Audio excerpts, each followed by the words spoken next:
Gold, trusted gold buyers. మీరు తాకట్టు పెట్టిన బంగారాన్ని విడిపించి ఈ రోజు ఉన్న మార్కెట్ ధరకు కొనబడను.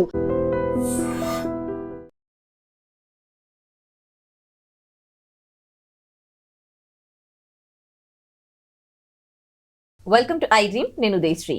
Iran, Israel, America war updates పై మాట్లాడడానికి మనతో ఉన్నారు జియోపొలిటికల్ అనలిస్ట్ సురభి గారు. మాట్లాడదాం.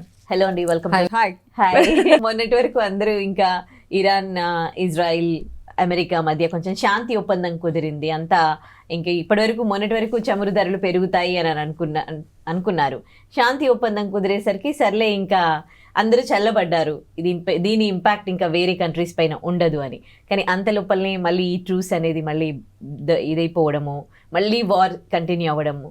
సో ఇట్లాంటి పరిస్థితులు నెలకొనబోతున్నాయి అనుకోవచ్చు మనం. Iran and US war, Udayasri గారు, is so important for other countries because 33% of oil flow in the world comes from Strait of Hormuz.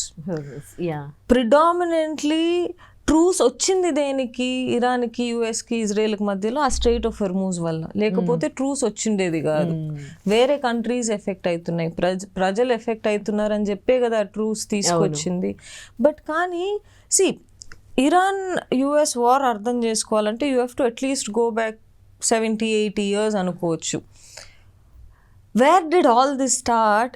Iran was a country that the British had interest in, like what? Because they had oil కదా. ఇప్పుడు BP అంటారు, కానీ అప్పుడులో వచ్చేసి Anglo Iran oil company అని చెప్పేసి there was an organization inside Iran. ఆ టైంలో మాసడీ అని చెప్పేసి a president tried to nationalize the oil of Iran. The British did not like it. British had a company in Iran. Okay, to simplify it, British had a company. Mossadi wanted to nationalize Iran's oil, but then the British did not want that to happen.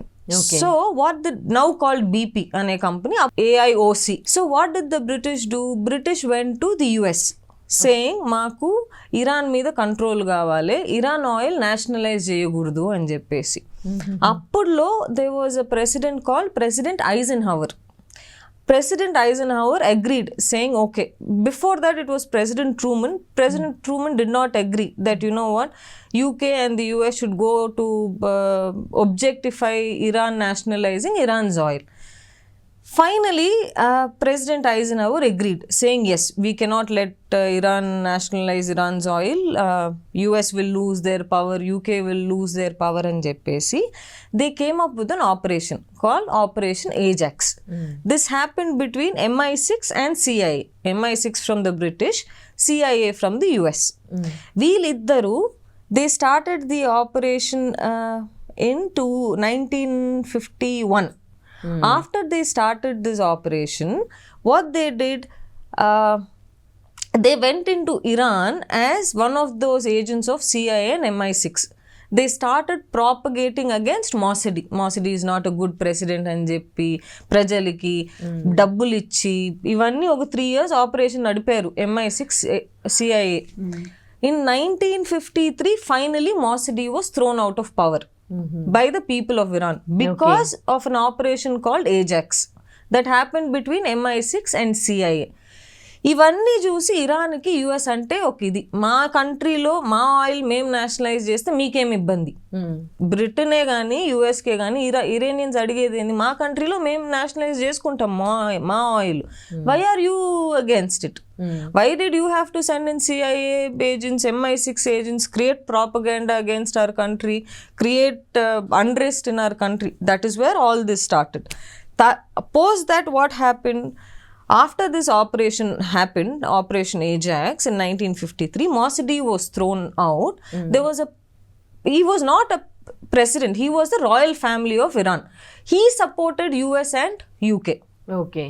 So ఆయనని తీసుకొచ్చి మళ్ళీ పవర్లో కూర్చోబెట్టారు. ఎవరు? US Britain కలిపి. Okay. Shah ruled Iran for 27 years after 1953 up until 1979. When Ayatollah Khomeini, his people started protesting against Shah. ఎందుకు? Because ఇక్కడ ఉన్న డబ్బులన్నీ తీసుకుపోయి ఆ మనిషి బ్రిటన్ వాళ్ళకి యుఎస్ వాళ్ళకి ఇచ్చేవాడు. ఇక్కడ ఉన్న జాబ్స్, ఇక్కడ యుఎస్ యూకే ప్రెజెన్స్ ఇరాన్ లో చాలా ఎక్కువ అయిపోయింది, వెస్టర్నైజ్ అయిపోయింది. ఇప్పుడు చూసి Iran is not Iran in 1979. Jeans వేసుకునే వాళ్ళు, బట్టలు పొట్టి పొట్టి బట్టలు వేసుకునే వాళ్ళు, థియేటర్స్ ఉండేవి. ఇప్పుడు ఇండియాలో ఏం చూస్తున్నామో ఇరాన్ సా ఇట్ ఇన్ 1979. కానీ because Iran is a conservative country, they did not want so much of US influence, Britain influence in Iran. That is what cause the 1979 revolution of Iran is what they called. ఇది అయిన తర్వాత US ఎంబసీలో I think they captured about 53 US citizens inside of India for 444 days. వాళ్ళని capture చేసి వాళ్ళని they took them as hostages, Iran people. They released them in 1981 after Ronald Reagan became the president and agreed to Iran's terms. What was Iran's terms? You will not interfere in our politics. You will not stop us from making our oil national. So after they came to this agreement, US and Iran, that is when those hostages were released in 1981, right? Kani ippudu malli they are saying, you know what, you should not nationalize your oil, you should not build nuclear weapons. Who built nuclear weapons first? US. Who used nuclear weapons first? US. Why did Hiroshima Nagasaki happen? Why? USA kada vaadindi. Enduku US మాట వింటారు? Now why should US come back and say that Iran should not have a nuclear weapon when they themselves have a nuclear weapon? Right? Anduvalla all this unrest is happening. Now because of all this, there is a lot of inflation that you see in India, that you see in the US, that you see everywhere around the globe because of these two wars that are happening. So obviously the impact of Indians or other countries are extremely high because of this war. Because of the Trump decisions too.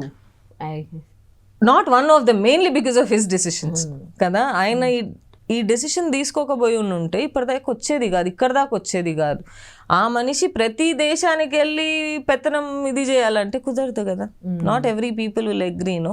And Iranians are very strong these days that no. And this war is not even between US and Iran, it is suppose to be between Israel and Iran. It ended up being the US and Iran కదా. Okay, so ఏంటి ఇప్పుడు మన దగ్గర మళ్ళీ crude oil పెరగడము అలాంటివి జరుగుతాయి? ఖచ్చితంగా అయితే కదా, 200%. If the supply stops, if the supply comes down and the demand is high, obviously the prices will go high. That is inflation. That is what will happen if they continue to do this. But now Trump says, I will ensure that there is no country called Iran going forward. Right? That is why he's bombing them left, right and center. Kani Iran US మీద direct గా they cannot bomb because they're far away kabatti they are using US allies. Kuwait gaani ilanti places they are using just to ensure that US is in trouble some way or the other. They have to affect US kada. Em cheyalekunda ettuntaru, neighboring countries మీద కొడుతున్నారు whoever are US allies. That is obviously wrong, no. Okay, ఇప్పుడు ప్రపంచ దేశాలు అన్ని countries కూడా ఒక్కొక్క దానికి మనం ఇంపోర్ట్ ఎక్స్పోర్ట్ చేసుకుంటూ ఉంటాం. కొన్నింటికి ఒక్కొక్క దేశాలపైన ఆధారపడి ఉంది. సో ఇప్పుడు చూస్తూ ఉన్నారు మనకి రష్యా, యుక్రెయిన్, ఇట్లా ప్రపంచ దేశాలన్నీ కూడా గొడవలు అవుతూ ఉంటే, సో మనం ఏమో ఇంపోర్ట్ ఎక్స్పోర్ట్ కొన్ని కంట్రీస్ పైన డిపెండ్ అయితే, సో ఇప్పుడు ఈ ఇన్సిడెంట్ నుంచి మనం ఏం నేర్చుకోవాలి అండి? ఇప్పుడు ఇవైతే క్రూడ్ ఆయిల్ నిల్వలు అనేవి ఆబ్వియస్లీ మన కంట్రీలో లేవు కాబట్టి we are dependent on Iran. So అంటే what we have to learn from this? We should not elect stupid presidents, if you ask me, right? Who made this decision at the end of the day? Trump. Who elected Trump? People. So I think one lesson that needs to be learned for the common public is when you are voting for somebody, ensure that person is a little stable in the head. Correct. Isn't it? If not, so many lives won't be lost. కదా ఉదయశ్రీ గారు, మనం ఈ రోజు కూర్చుని ఇట్లా మాట్లాడుకుంటున్నాం కానీ imagine the situation there. Schools మీద బాంబ్స్ చేస్తున్నారు, హాస్పిటల్స్ మీద బాంబ్స్ చేస్తున్నారు కదా. So it is bad. You should not elect such kind of a person. ఇప్పుడు అంటే మనకి నిల్వలు అనేవి ఉంటాయి కదా, ఎప్పుడైనా కానీ ఒక కంట్రీ నుంచి ఒకవేళ ఆగిపోతే ఎమర్జెన్సీ సిచ్యువేషన్స్లో ఇన్ని మంత్స్ వరకు, ఇన్ని ఇయర్స్ వరకు కూడా మనకి ఎటువంటి ఇబ్బందులు కలగకుండా, సో అలాంటి నిల్వలు మన దగ్గర ఉన్నాయా ఇప్పుడు? See, the government absolutely 200% will say that we have reserves. A government అయినా మా దగ్గర రిజర్వ్స్ లేదని చెప్పదు కదా. It means that they fail. But the honest truth is that India do not have so much of reserves. India does not believe in saving for the future. ఎందుకంటే ఇప్పటికే లేదు, ఫ్యూచర్కి ఏం సేవ్ చేస్తామనే ఒక థాట్ ప్రాసెస్ ఉంటుంది. కాబట్టి there might be reserves that can last the country for a month 2-3, but beyond that we cannot have reserves కదా. ఇప్పటికే vehicles పరంగా కావచ్చు, మనం అంటే ఈవీలోకి మారుతూ ఉన్నాము. సో ఇది ఒక విధంగా ఇది షిఫ్ట్ అవుతూ ఉన్నాం కదా. సో ఇది బెటరే అని అంటారా? ఒక విధంగా బెస్ట్ ఈవీ మోడల్స్ అంటారా? EV models EV is good, but then will it cause any problems in the future for the people of the safety? We have to see. ఇప్పుడు ఈవీ కార్డ్స్ అనేది కొత్తగా వచ్చినాయి. 10 years తర్వాత చూడాలి కదా safety features ఎట్లున్నాయి, what are the actual damages, what are the pros, what are the cons. Right now everything seems good. Self driving car కొత్తగా వచ్చింది అనుకోండి ఉదయశ్రీ గారు, ఫస్ట్ అయితే ఎవ్రీథింగ్ ఇస్ ఫైన్, అది పోయి ఎవరైనా గుద్దింది అనుకోండి లాస్ట్, అప్పుడు తెలిసిద్ది కదా. ఇవి టెస్టింగ్ ఫేజెస్. ఇవి electronic vehicles as a country can we completely adapt అనేది is in a test phase right now. We have to see after 5 years if it is really possible. అంటే ఇక్కడ మనకి అంటే రీసెంట్ గా వచ్చిండొచ్చు, ఇతర దేశాల్లో చూస్తే అక్కడ కొన్ని ఇయర్స్ మనకన్నా ముందే వచ్చాయా, లేకపోతే మన టైంలోనైనా వాళ్ళు అక్కడ కూడా వచ్చింది? EV vehicles, Tesla was one of the predominant people who produced EV vehicles in the US. So that difference is always there. ఇప్పుడు మొబైల్ ఫోన్ ఇండియాకి ఎప్పుడు వచ్చింది, యూఎస్కి ఎప్పుడు వచ్చింది, ఒక 10-15 years డిఫరెన్స్ ఆబ్వియస్లీ ఉంటుంది కదా వెస్ట్ కి మనకి. So as there is that difference, but then is there data for us to say that as EV vehicles are 100% safe and all of the country people, so all citizens can completely shift from oil to electricity? We have to see. Okay, ఇప్పుడు ఈ war impact మళ్ళీ country పైన ఎట్లాంటి ప్రభావం చూపొచ్చు? Inflation is already high కదా ఉదయశ్రీ గారు. ఇప్పుడు the dependency that US has created for countries across the globe on them is humongously high. Right? US వార్కి వెళ్ళిందంటే every country is affected one way or the other. This is why, because we trade in dollars. Dollars are traded, right? So if US is in war with any country, every other country are affected in one way or the other. Inflation becomes high. People don't get jobs. US, if they do their job rightly and if their economy is proper, only then rest of the country's economy is good. ఆ dependency అనేది మనం తగ్గించుకోవాలి. Right? ఇప్పుడు US మీదనే కానీ వేరే countries మీదనే, ఇప్పుడు ఆయిల్ కోసం we are dependent on Russia, oil కోసం we are dependent on Iran, for jobs we are dependent from the US. So ఈ డిపెండెన్సీ అనేది తగ్గించుకుంటూ పోకపోతే wherever war happens we are affected. Correct, very sadly. Nice point. Right, thank you so much. Thank you Darshi గారు.